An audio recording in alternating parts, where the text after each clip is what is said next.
Lecture, Rêver, découvrir des nouveautés. et Book Club Ado.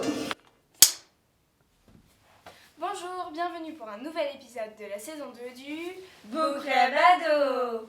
Moi c'est Louison. Moi c'est Nora. Salut tout le monde, aujourd'hui je vous présente un roman français qui m'a carrément bouleversée. C'est la première œuvre de Laetitia Colombani et je la trouve époustouflante. Il est sorti en 2017 aux éditions Grasset. Il se nomme La Tresse. Ce roman raconte la vie de 3 femmes au destin lié. Elles sont très différentes et évoluent dans des milieux opposés, autant sociaux que financiers. Leurs histoires sont quand même semblables, car nous y retrouvons l'époque et une société inégalitaire et patriarcale. Smita est indienne, c'est une Dalit, une intouchable. Elle est chargée de, dit gentiment, nettoyer les toilettes des Jats et refuse que sa fille Lalita subisse le même travail qu'elle plus tard. Elle se bat pour que Lalita aille à l'école, s'opposant même à son mari, trop heureux des représailles. Julia est sicilienne. Son père vient de tomber dans le coma et elle se retrouve à devoir gérer l'entreprise familiale seule. Malheureusement, elle se rend compte que l'entreprise familiale a beaucoup de têtes. L'entreprise qui récupérait les cheveux locaux pour les préparer pour les perruquiers va faire faillite. Heureusement, Kamal, un jeune sikh près de qui elle est venue trouver réconfort, a une idée. Récupérer les cheveux des femmes indiennes qui les rasent pendant des pèlerinages. Sarah est québécoise. Elle est une avocate réputée et sa vie se résume à son travail malgré ses enfants qu'elle élève seule. Elle lutte tous les jours pour se faire une place dans le milieu majoritairement machiste qu'est le milieu du droit. Quand elle apprend qu'elle a un cancer du sein et que son cabinet arrête complètement de se soucier d'elle, elle tombe dans la dépression. J'ai aimé ce roman car je l'ai trouvé touchant et surtout bouleversant. C'est un bel hommage qui est fait aux femmes qui luttent tous les jours pour l'égalité.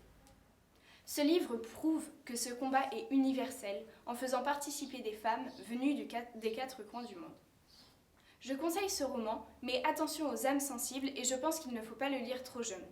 Je précise qu'un album a été adapté pour les enfants si ça vous intéresse vraiment. Bonne lecture! Clap. Hola. Aujourd'hui, je vais vous parler d'un roman qui m'a beaucoup touchée. Il a été écrit par Delphine de Vigan et édité par le Livre de Poche en 2022. Je vous présente Noé et moi. Lou Bertignac est une adolescente surdouée, associable et invisible aux yeux du monde. En même temps, difficile de se retrouver en seconde à seulement 13 ans. Mais lorsqu'elle va devoir retracer la vie d'une jeune femme sans abri pour un exposé, sa vie va complètement changer. Elle va rencontrer No, une fille de 18 ans sans abri. Une amitié dépassant l'imagination va se nouer entre Lou et No. Avec Lucas, un garçon de sa classe, elle va tout faire pour la sauver, quitte à tout laisser tomber derrière elle.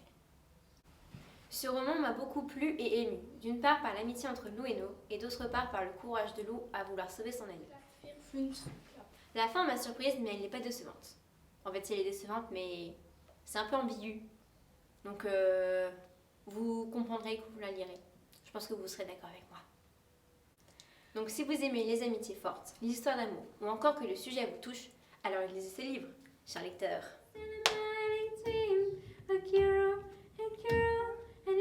Ça va filmer quand même. C'est bon, mais pourquoi tu me regardes Ah oui, comme ça pardon, dans la pardon, vidéo?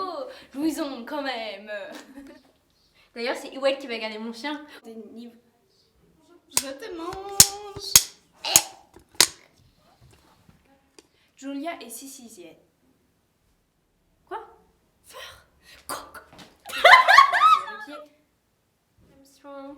Je suis trop forte, mon accent anglais est complètement taré, nul, mais bon. Pour se faire je recommence.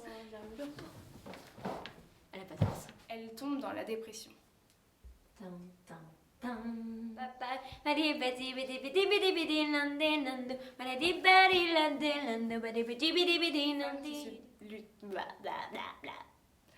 Je recommence. On a seulement 13 ans. Allez, vas-y. Oh, je suis fait trop. Ça change tout, regarde. Je peux pas voir. Bison, on dirait trop que je t'attrape. Non, Jour. je suis pas. Je retrouverai les clés de la raison. Lecture, Rêver, découvrir des nouveautés. et Book Club Ado.